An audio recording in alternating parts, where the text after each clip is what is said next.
네, 정치본색 일부 김민하 시사평론가 김한 한겨레 기자와 이어가겠습니다. 예.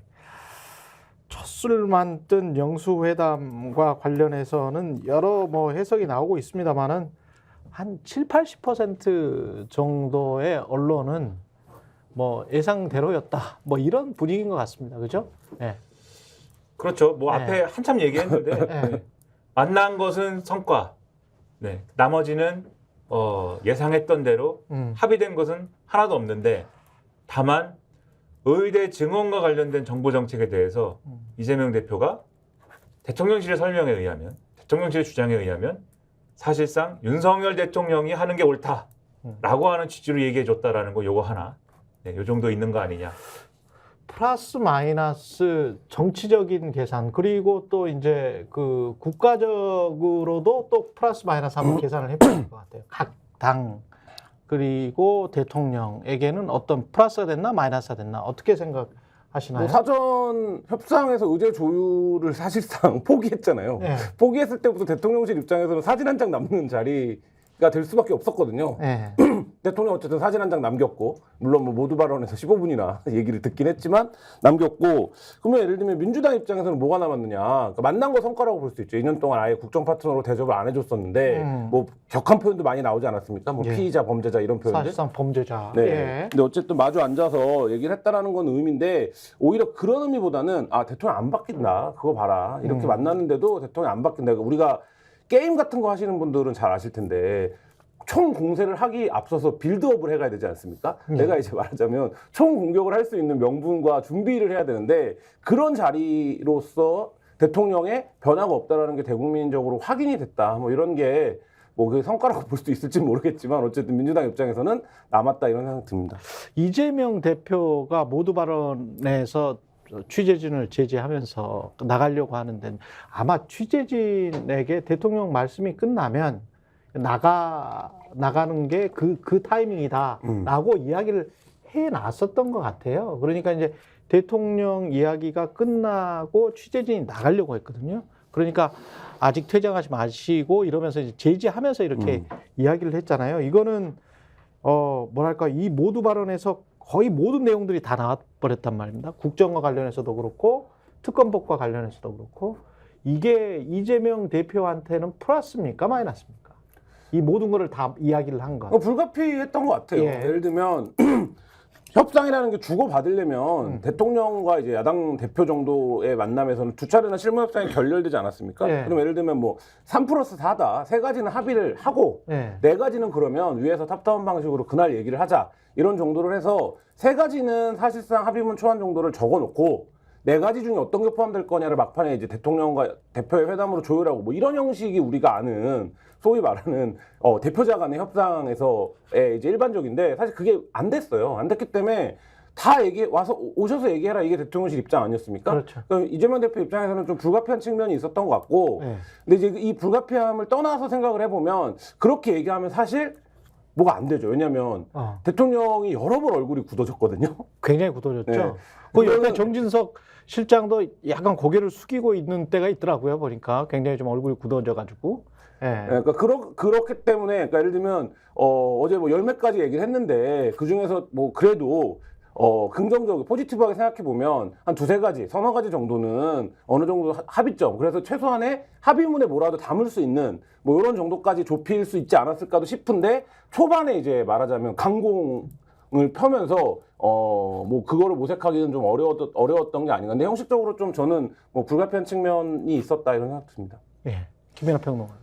근데 이제 민주당 입장에서는 사실 저는 이제 어쨌든 협상이라는 거는 양쪽에 있는 거고 양쪽들 이제 어떤 뭐랄까 교과서적인 얘기를 하자면 양쪽이 양보를 하면서 그래야 뭔가 성과가 나오고 이런 구도로 얘기를 해야 되잖아요. 교과서적인 상황이 아니야. 그러니까 지금 상황 자체가 교과서적인 상황이 아니에요. 그 얘기를 하려고 하는 건데 그래야 뭔가 서로 양보를 하고 하면서 답이 나오고 이런 건데 그랬느냐 이 협상 과정이. 그리고 그동안의 대통령 행태가 그랬느냐. 그동안의 행태가 그렇지 않아서 총선에서 예를 들면은 국민의힘 사람들 얘기로 비유를 하자면 회초리로 맞을 거 쇠몽둥이로 맞은 거 아닙니까? 그렇죠. 그러면 그 이후에 그러면 대통령이 바뀌었느냐에 대해서 바뀌었는지 여부를 간호해 볼 수 있는 이벤트가 이거였는데 영수회담이었는데 그 영수회담에 대한 의제를 설정하고 협의하는 과정에서 그러면 그 바뀐 것들이 반영이 됐어야죠.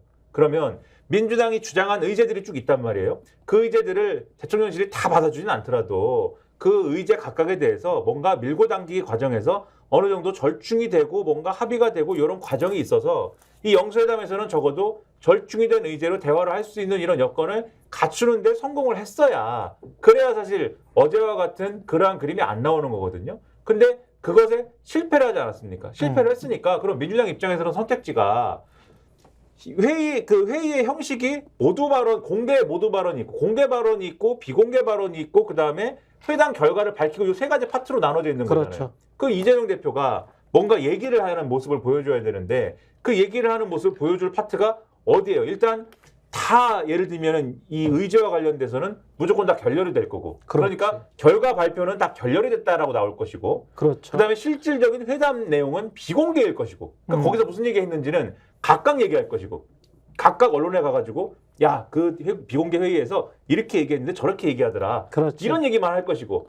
그럼 실제로 그래요. 지금 대통령실은 만나서 어떤 의미, 아까 의대정원 같이 그런 의미 있는 이야기가 진척이 됐다는 식으로 이야기하면서 뭔가 성과가 있던 것처럼 자꾸 이제 포장하려고 하는 것이고. 그래서 야당 그러면 입장에서는 굉장히 실망스러웠던 회담이고. 그러면 결국 할 수 있는 결국 할 수 있는 거는 예. 자기가 주장한 바를 그대로 내가 이런 거 주장했다라는 거를 공개적으로 보여줘야지. 보여줄 예. 수 있는 거는 결국 모두 발언밖에 없는데 그렇죠. 거기서 결국은 해야겠다라는 거를 이게 대통령실 입장에서 마치 지금 이 표정이 굳고 뭐 이런 것 때문에 지금 불의의 일격을 받은 것처럼 얘기를 하거든요. 한 방 먹은 것처럼. 네, 예를 예. 들면 홍철호 정무석 이런 분들이 TV조선이나 이런 데 나가서 앞에 조금 얘기했습니다만 약간 불의의 일격을 받은 스토리를 얘기를 해요. 그러니까 이게 대통령이 왜 표정이 굳었느냐를 언론이 자꾸 관심을 가지잖아요. 네. 제목으로 막 쓰고. 사실 그러면 대통령이 거기서 웃습니까? 그럼 그것도 이재명 대표가 막 옆에서 막 나라가 독재로 가고 막 이게 나라가 막 망한다는 얘기를 막 하고 있는데 네. 거기서 대통령이 막 웃는 것도 이상하잖아요. 그 아무튼 굳었는데 왜 고개는 끄덕거리는 거야? 그또 고개 그거는 그냥 뭐 이렇게 자동 반사적인 건가? 고개를 말을 하실 때도 그렇고 연설하실 때도 그렇고 왜 고개를 끄덕거리지? 아니 계속 움직이시고. 고개를 자기는 본인은 나는 이거는 동의할 수 없다라고 하면 고개를 이렇게 절레절레 흔들다거나 고개를 이렇게 하면 또 도리도리 한다고 뭐라고 할 거잖아요. 또 이렇게 하면 그 본인 의사 표시를 해야 될 것 같은데 또 고개를 또 근데 끄덕여 또 독재와 뭐 이런 거 네. 이야기를 하는데 아니, 고개를 근데- 끄덕이 그러면은 고쳐야 될 거 아니에요. 고개를 아니, 근데 끄덕이면은 고개를 또 예. 너무 이렇게 하면 안철수 같은 느낌도 있고 하니까 예. 아무튼 간에 예. 홍철호 석이 TV조선에 나가서 뭐라고 했냐면은 예. 대통령이 기대한 모양새가 아니었고 예. 모두 발언이나 이런 것들에 대해서 나온 것이 예. 애초에 회의를 정한 그 형식이 아니었기 때문에 대통령이 다소 당황한 거다라는 취지로 설명을 했어요. 홍철호는 네, 그렇게 설명을 했는데 서로 간에 이것도 아기도 안 맞네. 왜냐하면 정진석은 KBS 인터뷰에서 그 9시 인터뷰에서 뭐라고 했냐면 정진석 비서실장은 그렇게 이야기를 모두 발언을 해서 원래 듣기만 하기로 한 취지였기 때문에 그래서 대통령이 아마 가로쳐놓고 대인배처럼 이 말은 하지는 않았어요. 듣기만 하신 것이다. 그러면서 이제 대통령의 사후 평가를 이렇게 어떻게든 이제 끌어올리려고 하는 그런 자세를 취하더라고요. 예. 근데 이 불의의 일격 스토리가 약간 제가 볼 때는 예. 분위기가 대통령실 분위기가 조금 그랬던 것 같은 게 기자들이 나가는 상황 아까 말씀하셨잖아요. 그렇죠. 그러니까 제가 볼 때는 애초에 사람들이 기대했던 그 모두 발언의 성격이라는 거는 날씨 얘기하고 그렇습니다. 덕담하고 그거였어요. 네, 덕담하고 뭔가 오늘 네. 우리 잘해봅시다 이런 네. 얘기하고 가는 거였는데 진짜 현장 스케치만 하고 그냥 2분 정도만 하고 나가는 거였거든. 그렇죠. 근데 그게 아니었다 이 얘기 하는 거거든요. 그렇죠. 그런데 제가 15분을 했어. 네. 15분을. 그렇죠. 모두 근데 발언을. 제가 여기서 지금 물론 네. 우리 한결의 훌륭한 김한 기자 앉혀놓고 제가 너무 지금 말이 많지만 예. 여기서 열받는 게 뭐냐 예. 이미 어제 신문 일면에 그리고 어제 아침 신문에 민주당이 그렇게 할 거라는 게 다 써 있어요. 이재명 대표가 모두 발언에 그렇게 많은 힘을 예고를 상당히 했었죠. 예. 예, 많은 힘을 줘서 자기 할 말 다 할 거라는 걸 이미 다 예고를 다 해놨었어요. 그 아침 신문에 그렇게 써 있다는 거 그 전날부터 준비했다는 거잖아요. 그렇지. 아침 신문에 나왔으니까. 그러니까 뭐 이런 부분인 것 같아요. 그러니까 예를 들면 대통령실이 지금 용산이 상식적으로 안 움직여요. 관례적으로 움직여주지 않아요. 우리가 어떤 예상을 하더라도 사실 빗나가잖아요. 그렇죠. 그러니까 뭐 그런 사례가 여러 번 있었죠. 근데 그 회담을 할 때는 야 이거는 상식적이고 관례적으로 움직여줘야지. 모두 발언은 덕담만 하고 2분 만에 끝내고 나머지는 다 비공개로 가는 거지. 라고 생각을 하고 들어왔다면 사실 이 협상에 어디 영수회담에서 실무협상이 2번이나 깨집니까? 이거 말이 안 되는 거거든요. 그렇죠. 대통령이 직접 발언한 건데 내가 하겠다고 전화 직접 건 건데 그러면 뭔가 야당의 의견을 받아줄 준비가 돼 있어야 되는데 야당이 갖고 온 안을 보니까 용산에서 수용할 수 있는 게 하나도 없는 거예요. 그러면 사실 근본적인 의문으로 돌아가잖아요. 그럼 영수회담을 왜 하는 거지? 정치라는 게 결국엔 주고받으면서 양보하고 타협하고 이런 과정인데 사실 우리는 그거를 양보하고 타협할 생각 없는데 라는 걸 사전에 다 노출시켜 놓으면 사실 야당 입장에서는 이거 사진 한 장 찍으려고 만나는구나. 우리가 거기에 말리지 말아야겠다. 라는 생각, 그 비판을 하지 않았습니까, 이미? 그렇죠. 사진 찍으러 가냐? 그러면 사실 야당 대표 입장에서는 그렇게 시작할 수밖에 없는 거죠. 근데 그거를 대통령실이 어떻게 모두 반에서 예의 없이 이럴 수가 있어 라고 얘기하면 그 앞서 모든 과정에 예의가 없었다. 네. 그렇지. 근데 제일 제가 어제 재밌다고 생각한 게 이게 25만 원 얘기 어떻게 되는 거야? 이게 사실 제일 재밌었어요. 제가 볼 때 어떤 재밌는 포인트예요. 왜냐하면 이게 오늘 신문 표현 중에 앞서 조금 얘기를 했는데 민주당 입장은 그러니까 민주당도 사실 민생회복지원금에 대해서는 이게 1인당 25만 원을 보편적으로 지급하는 거에 대해서는 범민주당에 속하는 이 소위 말하는 전문가들도 이거 무리할 수 있다라는 관측이 있었던 거잖아요. 그럼요. 그러다 보니까 그러면 만약에 대통령실에서 이것과 관련돼서 뭔가 절충안을 제시를 하면 그거와 관련돼서는 합의를 할 수도 있다. 이 뉘앙스를 계속 준 거지 않습니까? 그렇습니다. 그리고 실제로 어제 이 상황 있고 나서 오늘 이제 한국일보 기사를 보면 진성준 정책위 의장이 이렇게 얘기를 해요.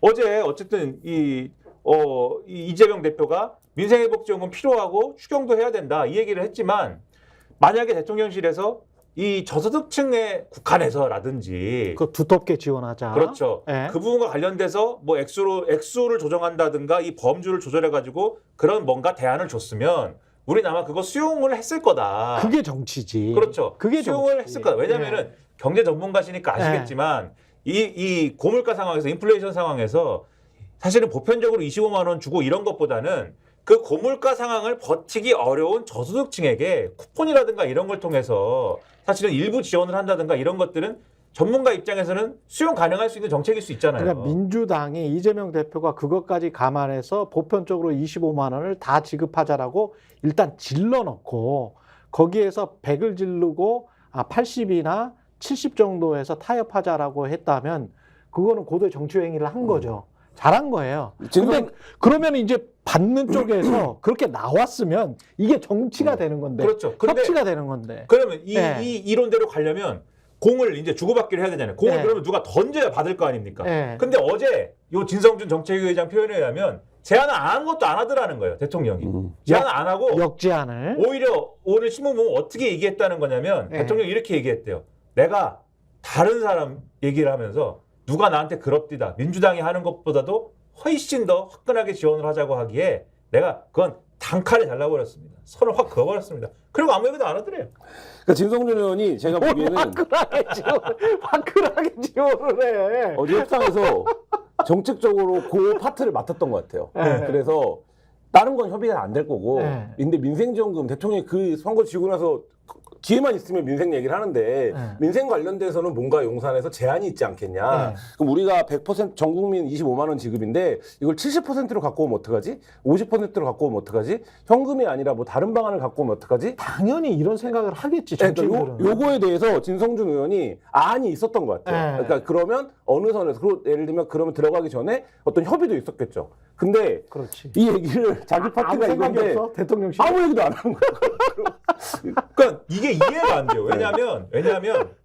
왜냐하면 이 민주당 지지하는 전문가들이 예를 들면 전문가들 입장에서 가령 대통령실이 진짜 이 소위 말하는 주류 경제학계에서 야, 이 상황에 저런 정책은 진짜 해볼 만해라고 하는 정책 패키지를 오히려 굉장히 아주 수미일관하게 딱 떨어지는 정책 패키지를 오히려 민주당에 갖다 던져버렸으면 그러면 민주당 입장에서 이재명 대표의 1인당 25만 원 입장도 있고 그다음에 이런 입장도 있고 저런 입장도 있고 막 하기 때문에 요것을 받는 것도 논란이 될 것이고 안 받는 것도 논란이 될 것이고 막 이러면서 1인당 25만 원 제한이 맞았느냐 틀렸느냐 막 논쟁 붙고 이러면서 분위기가 이상해졌을 거거든요. 그렇죠. 그러니까 대통령실에 만약에 정무적인 감각이나 어떤 정책적인 어떤 능력이 있으면 그런 거 잘 만들어 가지고 이번에 사실은 이 뭐랄까 약한 고리를 확 잡아채거나 딱 찔렀을 수도 있는 기회일 수도 있었어요, 사실은. 그렇습니다. 근데 그런 능력이 없는 건지 예. 무슨 앞뒤가 없는 건지 모르겠는데 그냥 뭐 하던 대로 그냥 가던 길로 계속 가가지고 그렇죠. 결국은 뭐만 남는 거냐? 아 역시 대통령은 대안이 없구나. 네. 그냥 하던 대로 하는 사람이구나. 그거만 남는 거예요. 변하지 않는 사람이구나. 지금 내수가 굉장히 안 좋기 때문에 저도 이 25만 원 보편적인 지급안에 관해서는 좀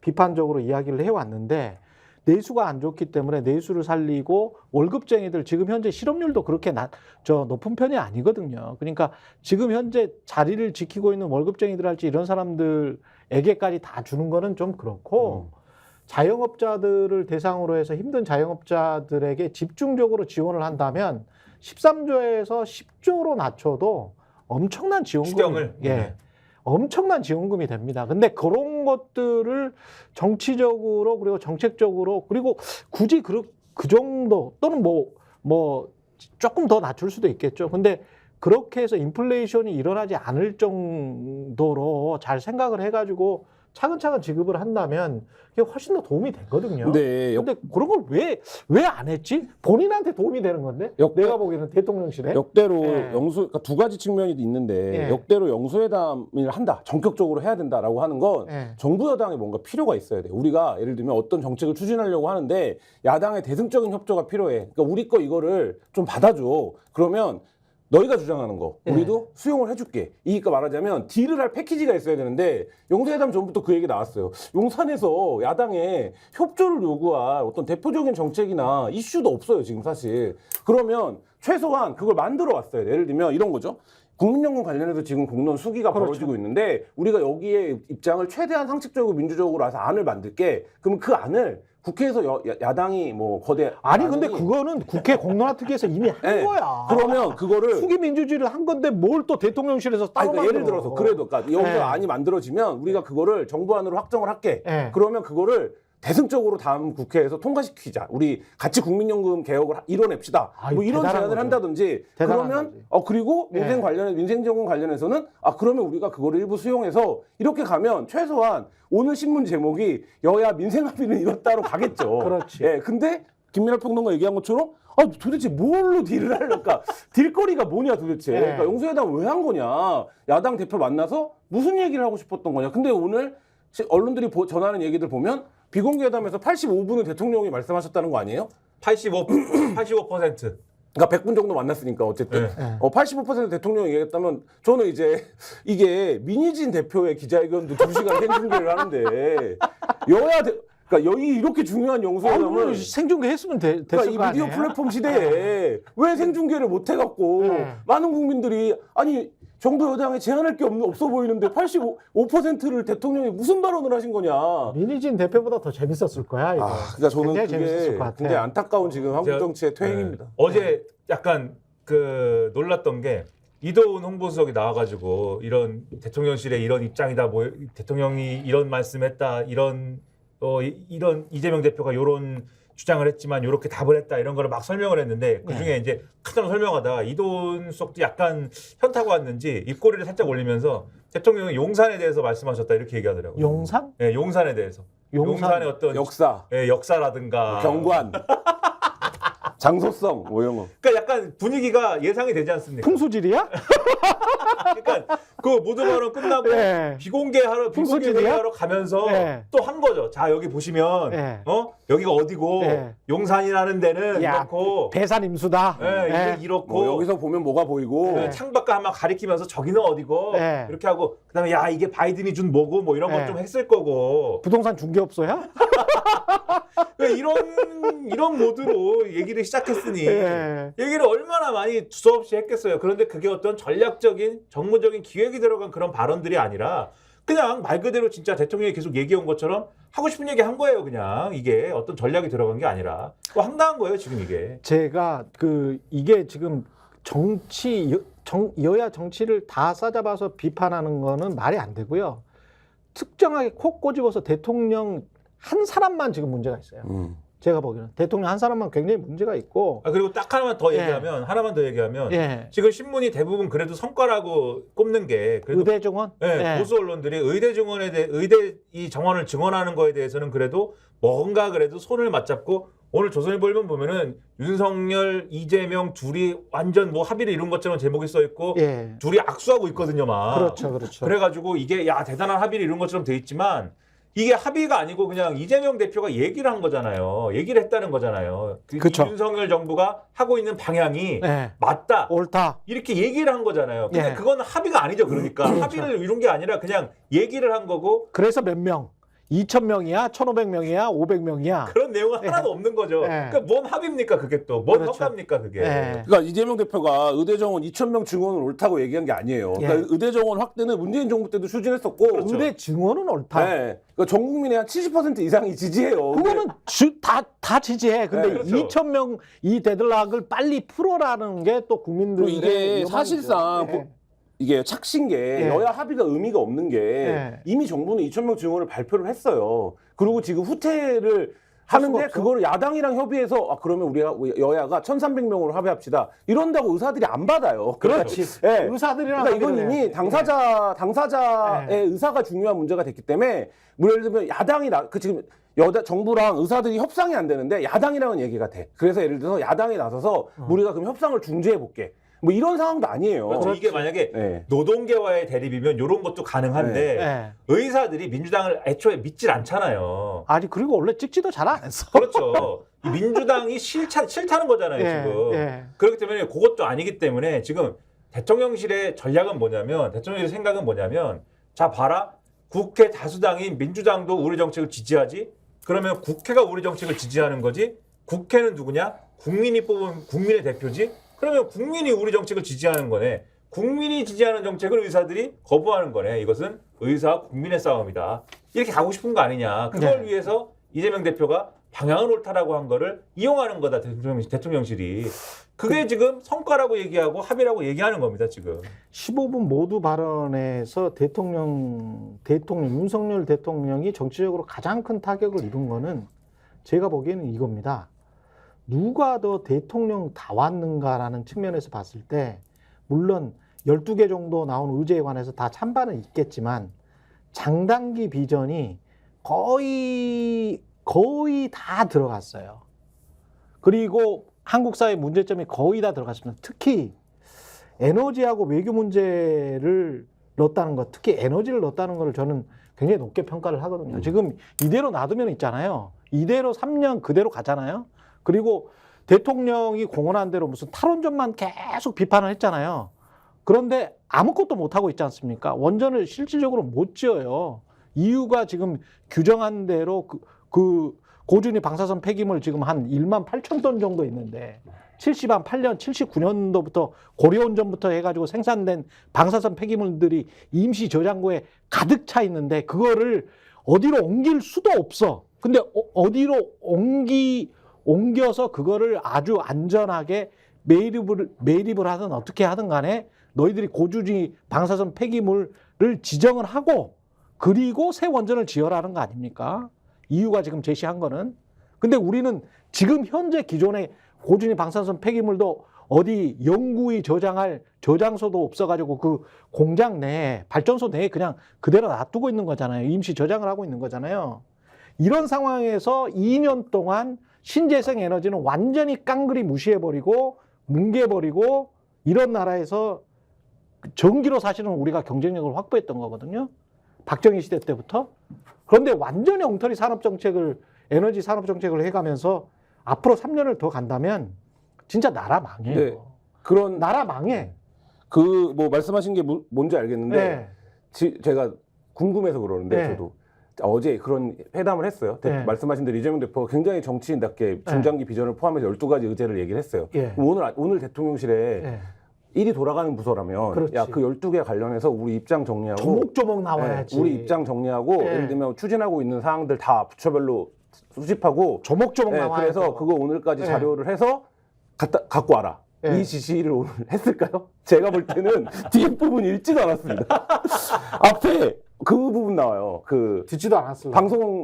방송 자유 뭐 이런 부분 나와요. 예. 그거 나올 때 대통령 굉장히 표정 안 좋았거든요. 그 다음에 이제 독재 국가로 가는 건데, 야, 이런 얘기 지금 내 앞에서 이게 근데 뒤에 말씀하신 그런 정책적인 이것들. 그러면 사실 오늘 굉장히 중요한 네, 이슈거든요. 대통령실에서 설명 자료가 나와야 되거든요. 예. 그러니까 야당 대표가 주장한 거에 대해서 우리 정부는 지금 이런 걸 하고 있고, 그렇죠. 우리 정부의 입장은 이런 거다. 이게 그렇죠. 이제 유능한 일을 하는 거죠. 근데 아니, 유능한 게 아니라 기본이죠. 기본이에요. 기본인데 기본. 사실 대통령실이 오늘 그렇게 움직이고 있을까? 그런 부분에서는 오늘 뭐 봐야겠지만 사실 어제 안 하죠 무조건. 안 할 것 같아. 할 말도 지금 없어. 지금 2년 동안 너무 엉망진창을 만들어놨기 때문에 본인들이 어떤 일을 하고 있는지도 잘 모르고 있는 것 같습니다.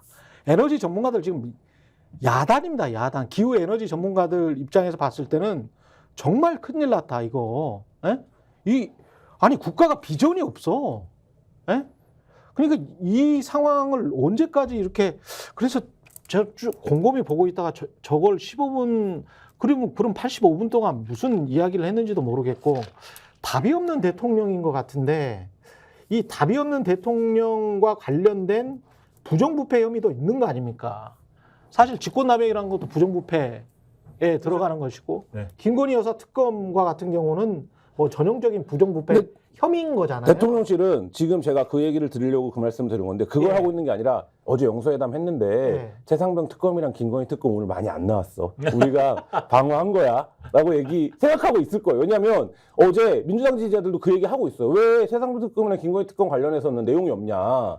그게 되게 중요한 거였는데 그렇죠. 거부권 관련해서 왜 얘기 없냐 하고 있는데 대통령실을 오늘 지금 최경영 앵커의 기대와는 달리 야 그런 얘기들 많이 안 나오고 우리가 방어 잘한 거야 뭐 이렇게 지금 평가하고 있는 분위기가 아닌가. 그럴 수도 있다. 예, 그러니까 그런 생각이 들어요. 근데 이게 그럴 제가 수도 앞서 있다. 말씀드렸던 것처럼 빌드업이라고 얘기한 것처럼 예. 이거를 포기할 수 없거든요. 그러니까 포기한다는 게 뭐 표현이 이상한데 야당 입장에서는 가는 거거든요. 근데 그거를 대통령실 입장에서는 잠깐 사진 한 장 찍고 악수하고 뭐 인생 얘기하고 우리 국정 방향 옳다고 얘기했고 이제 됐다 이렇게 하면 걷잡을 수 없어진다.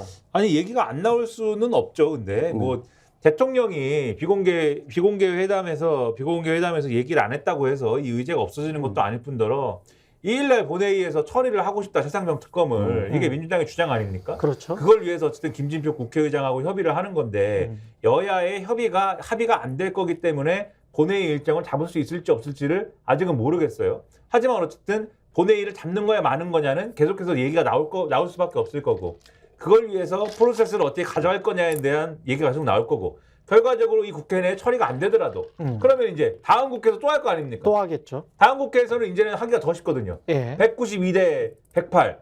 이제는 저쪽에서 8명만 8명만 넘어오면 다 할 수 있는 거 아닙니까?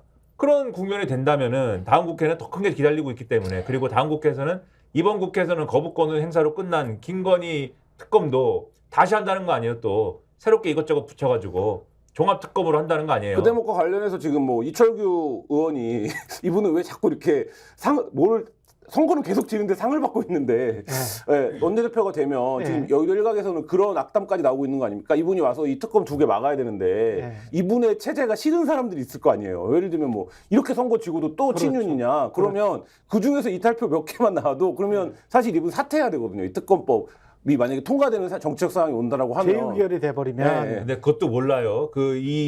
이 정권의 특성상 그런 일이 일어났는데 사퇴 안 할 수도 있습니다. 뭐, 사퇴 안 하고, 그럼 이 대통령 입장에서, 철규가 안 하면 누가 할 거야? 이렇게 갈 수도 있는 거여서. 뭐. 재의결을 하면 탄핵이 되는 거기 때문에 탄핵은 이제 헌법재판소로 갈 것이고 헌법재판소로 가면 그동안의 대통령의 직무는 정지가 될 거잖아요. 탄핵안이 아니라 특검법이라도. 특검법. 네. 특검법이 가면 그러네 탄핵 전이네. 네, 전이죠. 예. 그러면 재의결 마음이 좀 급했나? 과속을 너무 특검이 쭉 가버렸어 통과되면 그냥 마음속으로 그쵸. 쭉 가버렸어. 특검이 통과가 되면 일단 특검을 정해야 될 것이고 그렇지. 특검이 수사를 해야 될 것이고 그렇죠. 특검이 수사를 통해서 이제 그것의 혐의를 밝혀내면 그중에 대통령의 탄핵 사유가 될 만한 것들이 나오면 이제 탄핵을 하니 많이를 떠들어 댈 것이고 그렇죠. 그러면 그거에 따라서 국회가 어떻게 움직이느냐에 탄핵 소추가 되는지가 달리는 거죠. 야, 그러면 2024년도 아니네요. 지금 뭐가 아닙니까? 만약에 희망찬 2024년인데. 아니, 보니까 이게 지금 특검이 통과가 된다고 하더라도 재의결도 겨우겨우 될 수도 있고 안 될 수도 있을 것 같은데 재의결이 설사 된다고 하더라도 쉽지가 않네. 2024년은 아니네. 근데 대통령실 입장에서만 생각해 보면 예. 지금 아니 이게 답이 없으니까 이분이 답이 없는 모습을 너무 보여줘 버리니까 이분한테 기대할 게 별로 없어요 이제. 그러니까 예. 이 세 가지가 모두 그래서 지금 대통령실이 예. 죽기 살기로 막고 있는 건데 최상병 특검법 관련해서 지금 몇몇 이름들이 뭐 기니까 설명은 안 하지만 이 사람들이 왜 이렇게 움직였지? 라고 하면 꼭지 한 군데를 가르치고 있는 거예요. 그렇죠. 이미 언론에 보도가 됐지만 수사를 이렇게 했습니다라고 보고를 하고 다음날 대통령 오전에 경로했다는 거잖아요. 네. 그래서 전화했다는 거잖아요. 그렇죠. 그러니까 이 대통령 가르치고 있어요. 김건희 여사 특검법이 돼서 예를 들면 이게 시작이 돼요. 그러면 이제 여러 뭐 우여곡절과 논란이 있겠지만 결국 이건 어떤 일이 벌어져야 됩니까? 김건희 여사 포토라인에 서야 돼요. 예. 이 대통령실에서 받아들일 수 없는 거죠. 이태원 참사 특별법 하면 그러니까 이태원 참사하면 지금 뭐 조사위에서 많이 얘기했지만 왜 이런 일이 이날 벌어졌습니까? 그럼 대통령과 동선과 관련된 일이거든요, 이것도. 그러니까 사실 대통령실 입장에서는 지금 뭐 2024년이 답답하다고 하셨지만 대통령실이야말로 2024년이 답답할 거예요. 그러니까 지금 이 사람들이 어제 하루 이게 주요 이슈가 아니었어 이러고 넘어갈 일이 아니라는 얘기죠. 아니 김건희 여사든 김건희 박사든 간에 누구든 포토라인에는 설 수 있는 거죠. 네, 그게 원래 윤석열 검찰총장과 한동훈 검사장이 주장했던 거 아닙니까? 그렇죠. 예. 꼭 세워야만 하는 것처럼. 그렇죠. 예. 꼭 세워야만 하는 것처럼 그렇게 주장을 했던 거잖아요. 네. 윤석열 대통령과 같이 수사했던 검사들도 최상병 사건 보면 한 번에 느낌이 올걸요. 이게 어떤 사건, 어떤 종류의 사건인지. 그래서 불안하죠. 네. 그래서 윤석열 대통령 불안하기 때문에 지금 법률수석 만들고 그 얘기를 또 어제도 사실 했다는 거 아닙니까? 또 법률수석 만들자. 어제도 그 비공개 회담하면서 그랬다는 거예요. 이재명 대표한테 옛날에 김대중 대통령도 민정수석을 없애더니 2년 만에 다시 만들더라. 근데 내가 요즘 해보니까 왜 그랬는지를 알겠더라. 그 케이스하고 그 케이스는 다르지. 네. 근데 왜 그랬는지를 알겠더라라고 하면서 이게 민심을 이렇게 듣고 하는 데 있어서야 한계가 있더라. 민정수석이 없어서. 그런 취지로 얘기를 했다는데 계속 말씀드리지만 그래 그럼 민심을 듣고 싶으면은 이름이 그러면 왜 법률수석이냐고요. 그러면 그리고 왜 자꾸 검사 출신의 그렇죠. 법조인들이 물망에 오르냐. 그렇죠. 왜 자꾸 이 검사 출신들 얘기를 하고 특히 최근에 나온 보도 계속 말씀드리지만 기수 왜 따집니까 그러면?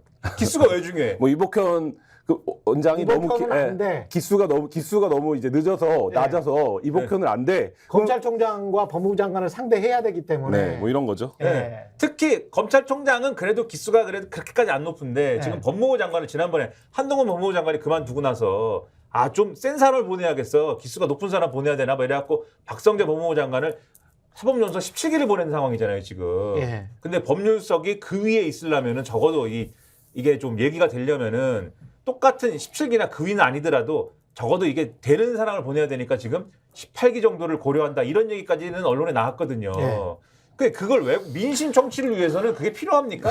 민심 정치를 위해서 왜 필요합니까 그게? 그리고 저는 이게 언론이 정말 정말 정신 차려야 된다라고 생각하는 게 보통 다른 정부였으면 아마 보수 정부여서도 마찬가지였을 것 같은데 민정수석이든 법률수석이든 어떤 수석이든 간에 수석이 검사 출신으로 와서 그 자기 친정에다가 전화하는 거 있잖아요. 검찰총장이든 무슨 법무부 장관이든 전화하고 그것도 또 이유가 대통령을 지켜주거나 대통령 일가의 어떤 의혹과 관련해서 이거를 지켜주는 것으로 의심되는 그런 사람이 지금 물망에 오르고 있다. 그리고 그 사람들의 하는 행위가 앞으로 검찰에 전화할 것이다. 이렇게 지금 상상이 되면 거기에 관해서 강하게 질타를 해야 되는 거 아닙니까? 그동안에 강하게 질타해 왔잖아요. 그런데 지금 정부에 이르러서는 윤석열이 검찰총장 출신이니까 윤석열이 본인을 지키기 위해서 검사들을 등용하는 거는 마치 당연한 것처럼 그리고 그 밑에 검사 출신들이 뭔가를 하는 것, 작업을 하는 것은 마치 당연한 것처럼 자연스러운 것처럼 이야기를 해요.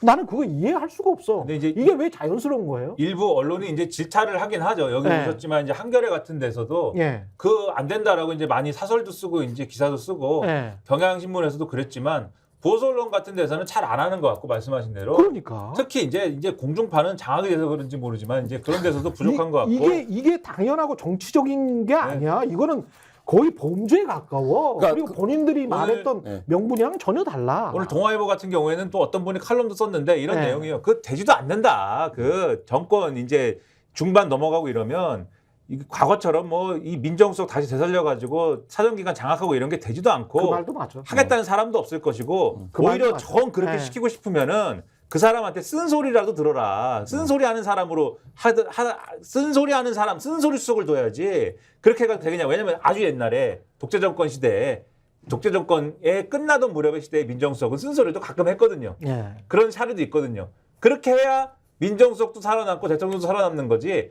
안 된다. 이렇게 썼는데 과연 윤석열 정권의 법률수석이 쓴소리하고 윤석열 대통령이 그걸 귀담아 들어서 뭐가 상황이 바뀌고 그럴까요? 어제 영수회담 분위기 보면 전혀 그럴 분위기는 아닌 것 같습니다. 그리고 이미 총선에서 또 많이 지나갔는데 한국 사회 너무 빨리빨리 지나가고 뭐 검찰 독재, 검사 정치 청산 이런 걸 기치로 내건 당들이 지금 192석이에요. 192석인데 여기다 대고 청와대 용산이 뭐 최측근 이복현 또 뭐 박찬호 이런 이름들 흘리면서 최측근을 임명할까? 아 기수가 안 되나? 그러면 기수를 따져서 해줘야 되나? 그러면 사람들이 얘기한 것처럼 최경영 것 같은 생각이 들잖아요. 이게 검찰이 뭔가 다르게 움직일까봐 검찰을 통제하려고 청와대 내에 기관을 그렇지. 두는 건가? 아니면 야당 인사들 뭔가 합동수사본부를 만드는 건가? 아니면 대통령 일가와 관련된 뭔가 로펌을 만드는 건가? 여러 가지 생각이 들잖아요. 근데 이렇게 일을 하려면 만약에 이 법률수석이 어떤 생각을 두고 만드는 건지 모르겠지만 진짜 의도가 뭔가 있고 이게 되려면 이렇게 되면 안 되는 거예요. 그러니까 이게 이미 사전에 사람들이 이거 그거 아니야? 이거 그거 아니야?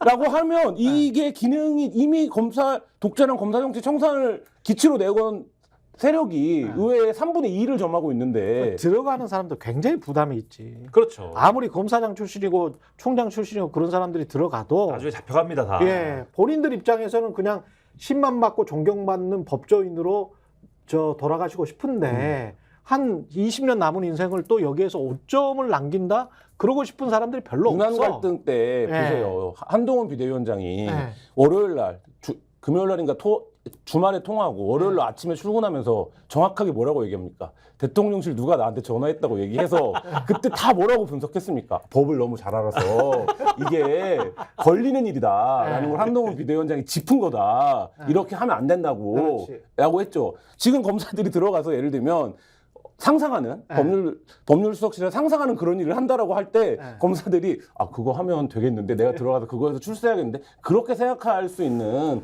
국면이 지나갔다. 잡혀간다고 생각하죠 무조건. 그런 똘끼 있는 사람들은 별로 남지 않은 것 같아요. 그런 분들은 이미 많이 착출당한 것 같아요. 쉽지 그리고 않습니다. 그런 마음을 먹더라도 정권 초에 먹지. 먹더라도 네. 지금 어렵고 지금 오히려 그렇죠. 뭐가 네. 그렇게 두려우십니까 대통령은? 내가 참 그걸 물어봐야 돼요. 뭐 이렇게 무서워요? 네. 한번 물어봐 주세요 김한 기자님 가가지고. 그리고 공학적으로 봐도 정권 2년 동안 초반 2년 동안 야당 대표 뭐 포함해서 검찰 본체를 갖고 그렇게 수사를 했는데 지금 대중적으로 물론 뭐 혐의들이 있습니다만 대중적으로 보기에는 해결이 안 나는 거잖아요. 그 사건이 법률적으로 해결이 안 나요. 아직 가고 있단 말이에요. 그러면 뒤로 갈수록 어떻게 됩니까? 검사들이 이렇게 서슬이 치퍼럴 때도 수사를 하고 압수수색을 하고 뭐라고 사건만 나면 또 압수수색 들어가고 해서 수사를 한 결과가 지금 요런데 지금 뭐 이걸 법률수석 만들어서 검찰 통제하고 뭔가 이런 사정을 통해서 전국을 끌고 갈 수 있다? 이거야말로 대단한 착각입니다. 예, 여기까지 김민아 시사평론가 김한 한겨레 기자였습니다. 고맙습니다. 네, 감사합니다. 네, 최근의 정치본색 2부 김종대의 레이더로 돌아오겠습니다. 고맙습니다. TV의 정치본색. 다시 제가 말씀드리죠. 예. 구독, 좋아요, 사랑입니다. 예.